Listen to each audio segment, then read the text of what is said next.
Доброго времени суток, дорогие телезрители! В эфире НВК Саха, программа «Про авто 14». Мы обсуждаем темы и поднимаем вопросы, которые касаются безопасности дорожного движения. В студии работает Руслан Ачиров. В течение следующих 25 минут вас ждет много интересной и полезной информации. Итак, смотрите в сегодняшнем выпуске. Статистика происшествий. Что случилось на дорогах республики за последнюю неделю? Почему летние каникулы – период повышенного риска? Какое нарушение ПДД считается повторным? Как правильно выполнить разворот на регулируемом пересечении дорог?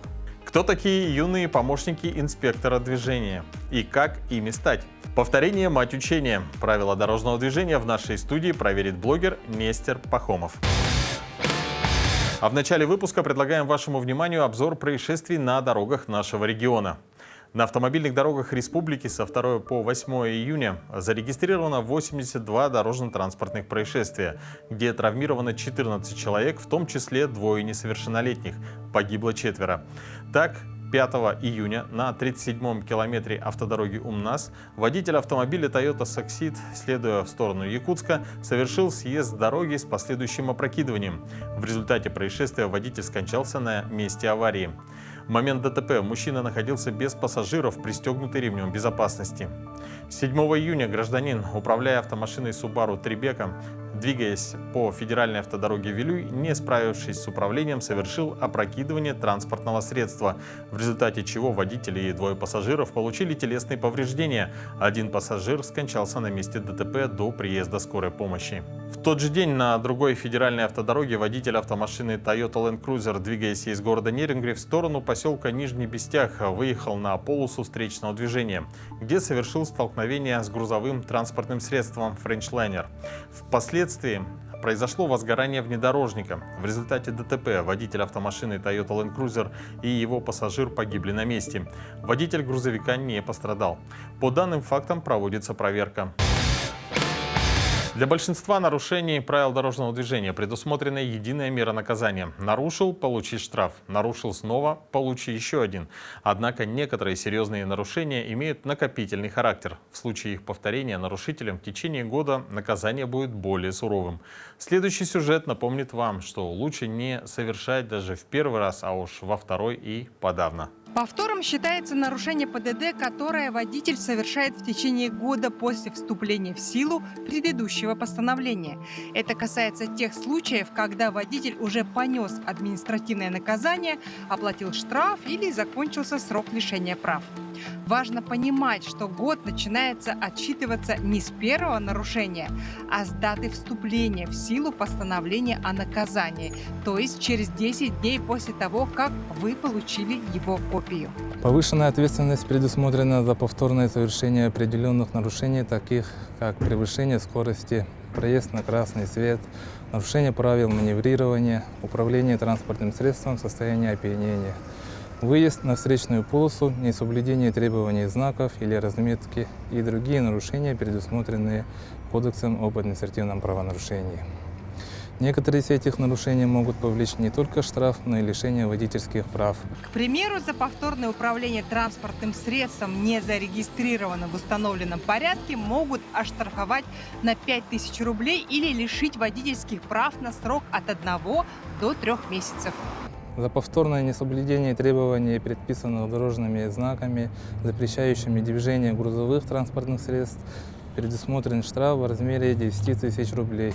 За повторное управление транспортным средством, владельцем которого не исполнена обязанность по страхованию своей гражданской ответственности, влечет наложение административного штрафа в размере от 3 до 5 тысяч рублей. За повторное управление автомобилем в состоянии опьянения предусмотрен штраф от 200 до 500 тысяч рублей, либо лишение свободы на срок до 3 лет. Если водитель совершил несколько нарушений одновременно, наказание назначается по совокупности нарушений. То есть за каждое нарушение назначается отдельное наказание, а затем, в зависимости от ситуации, они могут быть суммированы или применено более строгое наказание. Завершился учебный год, впереди долгие школьные каникулы. И важно, чтобы они прошли для детей безопасно, в том числе и на дороге. С чем связаны повышенные риски травматизма, о чем стоит позаботиться родителям. Какими знаниями о средствах индивидуальной мобильности вооружить ребенка, чтобы он не стал ни виновником, ни жертвой столкновения? Об этом мы поговорим с инспектором отделения пропаганды безопасности дорожного движения Госавтоинспекции Ириной Ефремовой. Ирина, здравствуйте. Добрый день. Скажите, прогнозируется ли рост детской аварийности на начало лета? Да, с наступлением лета возрастает количество дорожно-транспортных происшествий с участием несовершеннолетних, так как лето у нас такое благодатное время, когда учащается использование велосипедов, самокатов, роликов. И тут нужно помнить, что даже несовершеннолетние водители становятся полноправными участниками дорожного движения и также несут соответствующую ответственность в случае аварийных ситуаций. А если ссылаться на статистику, например, по сравнению с прошлым годом, наблюдается снижение или увеличение аварийности с участием детей? Сейчас еще окончательно говорить об этом рано, но на данный период времени в сравнении с аналогичным периодом прошлого года отмечается снижение. И за 5 месяцев 2025 года на территории республики с участием детей и подростков в возрасте до 16 лет зарегистрировано 42 дорожно-транспортных происшествия, в результате которых получили уже 48 детей травмы различной степени тяжести. Скажите, кто чаще виноват, дети или водители? Если обратиться к статистике, то значительная часть несовершеннолетних попадает в дорожно-транспортные происшествия из-за, конечно, взрослых, по вине взрослых. То есть попадают в дорожно-транспортные происшествия дети-пешеходы и дети-пассажиры. То есть взрослыми нарушаются правила перевозки детей, то есть они перевозят детей без специального удерживающего устройства, не на кресле и так далее. И также пешеходы очень часто страдают, так как не дают преимущества при езде водители. Вот. А существуют ли какие-либо опасные места или, например, опасное определенное время суток, когда дети чаще попадают в ДТП? Да, конечно, это в первую очередь погодные условия. Если это снег, дождь, слякоть, гололед, это всегда в первую очередь. Также есть такие зоны опасные, да, когда, например, ребенок передвигается по необорудованной пешеходной зоне, по обочине, и очень опасны спуски. А какие меры принимает Госавтоинспекция, чтобы избежать автоаварий? Госавтоинспекция вообще работает над тем, чтобы предупреждать нарушение правил дорожного движения. В целях профилактики детско-дорожно-транспортного травматизма на территории Республики Саха-Якутия совместно с Министерством образования и науки Республики Саха-Якутия с 15 мая по 15 июня текущего года проводится первый этап профилактического мероприятия «Внимание, дети». В рамках указанного мероприятия предусмотрен комплекс мер по проведению разъяснительной работы с родителями несовершеннолетних в части информирования об их ответственности за нарушение правил дорожного движения, ответственности за ненадлежащий контроль и неисполнение обязательств по воспитанию детей. Также мы несем усиленный вариант службы во время выходных и праздничных дней. А какова роль родителей и учителей в профилактике ДТП во время школьных каникул? Ну, не только во время школьных каникул, а вообще, конечно, родители — это первые педагоги и пример для своих детей, поэтому большую ответственность, конечно, несут родители. А также воспитатели и учителя также рекомендуется, чтобы они чаще разговаривали и вели профилактическую беседу по правилам дорожного движения, так как сотрудники Госавтоинспекции не так часто все равно встречаются с детьми, как родители и учителя, воспитатели, которые видят детей каждый день. Поэтому хотелось бы обратиться к учителям, воспитателям, к родителям, чтобы каждый раз перед выходом на улицу хотя бы очень коротко, да, детям объясняли, что нужно обязательно смотреть по сторонам, переходить дорогу только в установленных местах и носить обязательно элементы со световозвращающими брелками, разными такими вот штучками детскими, чтобы они были заметны на дорогах в темное время суток, например. Еще такая болезненная тема, наверное, это средства индивидуальной мобильности СИМ. Это электроскутеры, моноколеса, электросамокаты и так далее. Вот достаточно такая опасная игрушка на дорогах. Вот что нужно помнить, что следует делать, чтобы он не стал причиной ДТП? Да, давайте вспомним, что такое средство индивидуальной мобильности. Это транспортное средство, которое имеет одно или более колес, роликов, которое имеет двигатель. И есть определенные правила, которые должны соблюдаться. То есть если на СИМах, сокращенно СИМы, да, на них катаются дети до 7 лет, то они обязательно должны быть в сопровождении взрослых. С 7 до 11 лет детям разрешается ездить самим, но только в пешеходных зонах.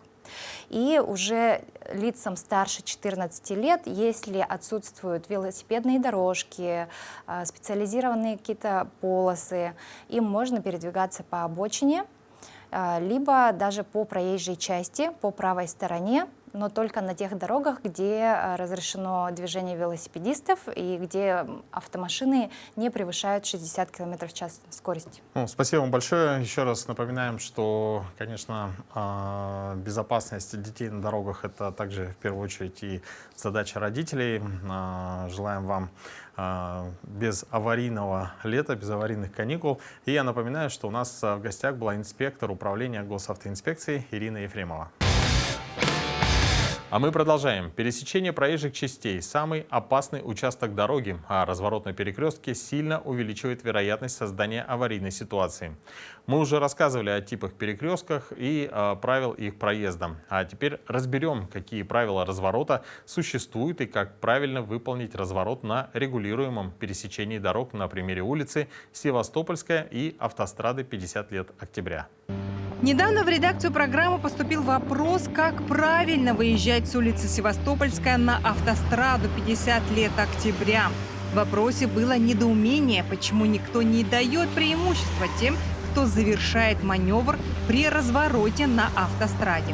Если машины едут с 50 лет октября, если машина поворачивает налево, либо выполняет разворот по пунктам, правилам проезда перекрестка дорожного движения 13.7. Если машина выехала на перекресток, он обязан завершить маневр.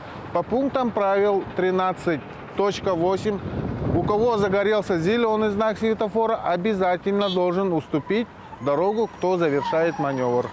Если у них загорелся зеленый знак светофора, они обязаны дать преимущество тем, кто завершает маневр. Разворачивается, либо поворачивает налево. Итак, перед тем, как начать разворот, вам следует занять левое крайнее положение. В тех случаях, когда это невозможно, например, из-за габаритов автомобиля, можно развернуться из правого ряда, если это не создает помех движению. Также следует уступить дорогу попутным и встречным автомобилям, не заезжать на встречную полосу после разворота, а на самом перекрестке выезжать на встречную полосу или пересекать ее не запрещено. Но после разворота нужно ехать по своей полосе. Если полос попутного движения несколько, можно занять любую из них. На прошлой неделе наша редакция попала на одно очень увлекательное мероприятие для детей. Ребята играли, танцевали, разгадывали загадки, участвовали в эстафетах, и все это проходило в рамках ПДД. Так, движение «Юпит» подводило итоги своей работы за текущий год. Сегодня участвовали здесь 6 садов. Очень большое количество ребят дополнительного образования Дворца детства. Проведено много игр, просмотрены выступления гид-бригад. Мы поделили все, что знали сами, что умели, поделились с ребятами. ЮПИТ – это юные помощники инспекторов движения, воспитанники детских садов и учащиеся начальных классов. А ЮИД – это юные инспекторы движения, уже большие ребята, которые помогают малышам узнавать много нового о правилах дорожного движения. Мы будем играть в игры, выступили недавно с гид-бригадой.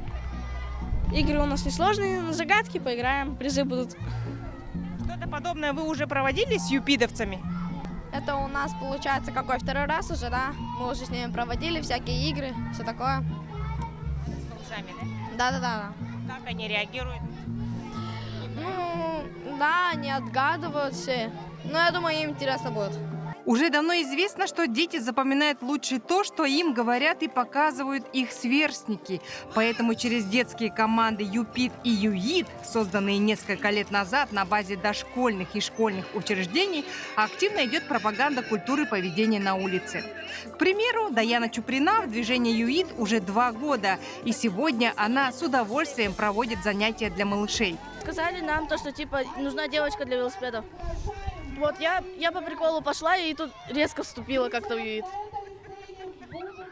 По приколу, а сейчас не жалеешь? 2 года уже прошло. Не жалею. Очень. А Даше Давыдовой очень нравится отвечать на вопросы ПДД. Сразу видно спортивный характер. Очень люблю отвечать на вопросы по ПДТ, по медицине. Я очень люблю проходить автогородок и фигурное вождение. Без ошибок, наверное, проходишь? Ну, есть чуть-чуть там. В чем обычно ошибаешься? В фигурном вождении. Весело и радостно ребята поиграли в викторину и в сломанный телефон. Но больше азарта вызвала эстафета на знание дорожных знаков. Даже наша съемочная группа слегка запуталась в них, а малыши нет. Они уже твердо знают несколько правил дорожного движения, а на вопрос, что такое ЮПИТ, отвечают четко и уверенно. А для чего нужен ЮПИТ? Чтобы защищать взрослых от аварий. Скажи, пожалуйста, какие правила дорожного движения ты уже знаешь? Пристегни ремень. Нельзя выбегать на дорогу без пешеходного перехода. Пристегиваться всегда в машине. Если нет светофора, надо оглянуться, если машин нет, которые на тебя ездят, тогда ты можешь переходить.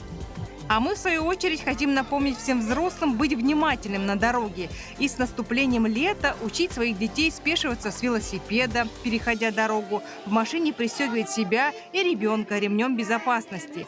Помните, что своим примером вы также обучаете правилам дорожного движения.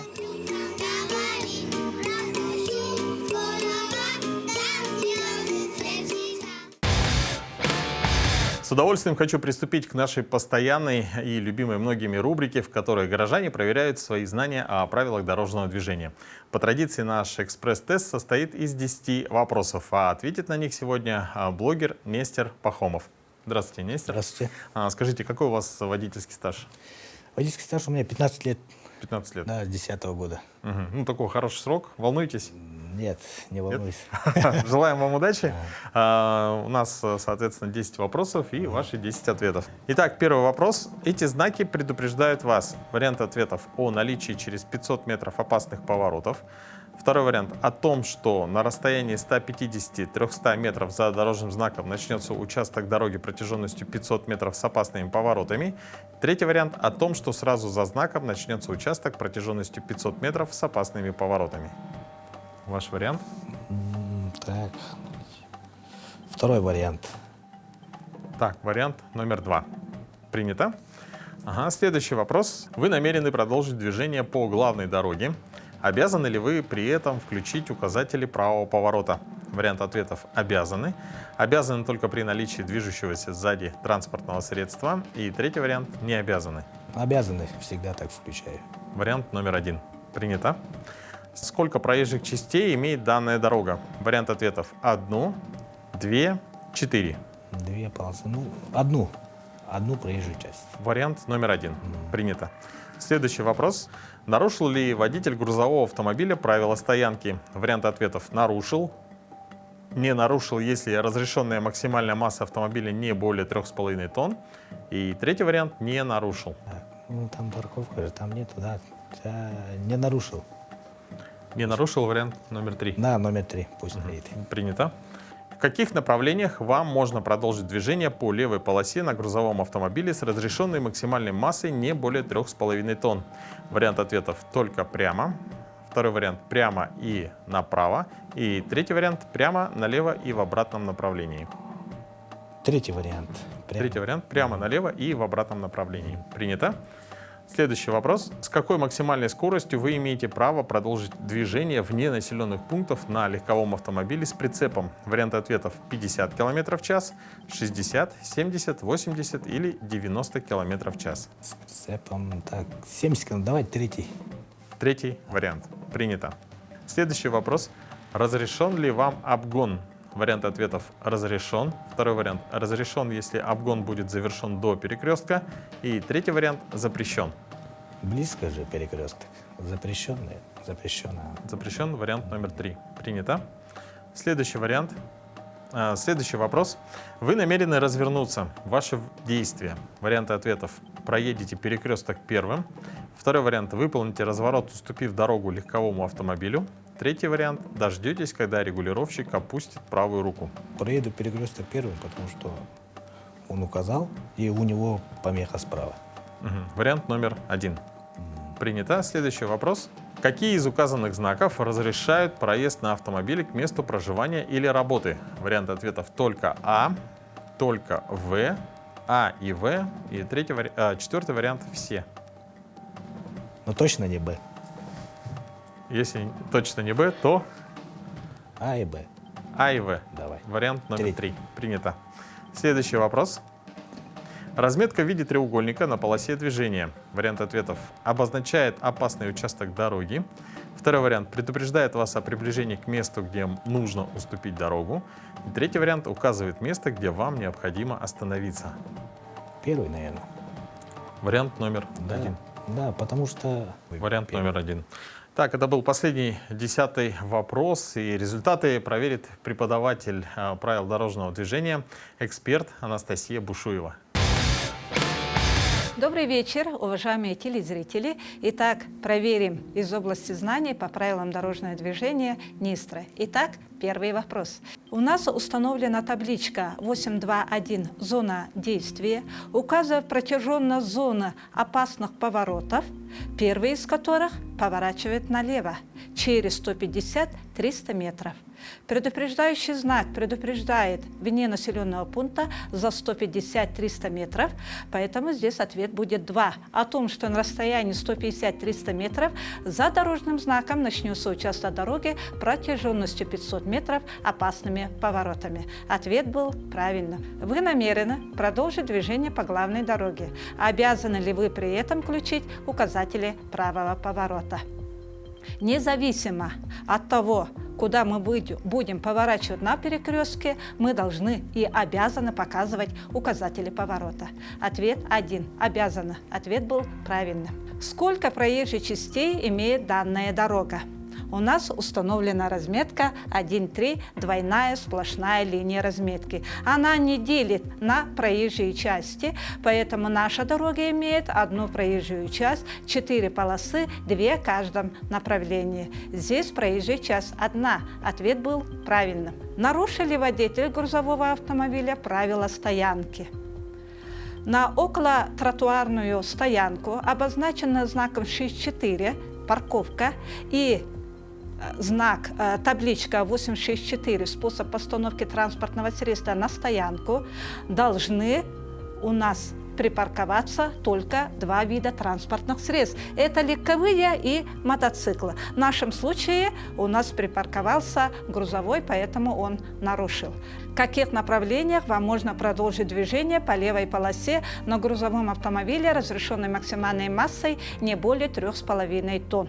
Действие знаков распространяется на табличке 8.4.1 вид транспортного средства, распространяется на грузовые автомобили, разрешенные максимальной массой более 3,5 тонн. Мы находимся на левой полосе, с левой полосы мы можем двигаться прямо налево и сделать разворот. То есть эти знаки для нас не распространяются.